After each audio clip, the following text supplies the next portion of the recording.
নমস্কার বন্ধুরা, আজকে আমি সরু চিকলির রেসিপি করে দেখাচ্ছি। শীতকাল তো এসে গেছে, একটু পিঠে খাওয়ার মন হচ্ছে, তা কি করব। সরু চিকলি মানে একটু ডালের ছোঁয়া এবং চালের ছোঁয়া। তা আমি এখানে চাল কোথায় পাবো, চাল বাটাবাটি মানে ঝামেলাই রাখিনি। একটু বিউলির ডাল বেটে নিয়েছি এবং ময়দা, সুজি আর বিউলির ডাল, অল্প নুন দিয়ে ভালো করে জল দিয়ে হালকা করে ফেটিয়ে নিয়েছি। নিয়ে এক হাতা করে ননস্টিক তাওয়ার মধ্যে দিয়ে 2-3 মিনিট হয়ে গেলে উল্টে দিয়ে আমি অল্প সামান্য তেল দিয়ে তুলে নেব।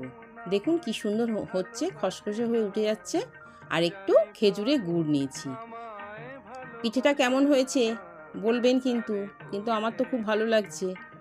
এই শীতের সময় আপনারা করবেন। দেখুন কি সুন্দর হয়েছে পিঠেগুলো। ভিডিওটা যদি ভালো লাগে কমেন্ট করবেন এবং চ্যানেলটিকে সাবস্ক্রাইব করবেন।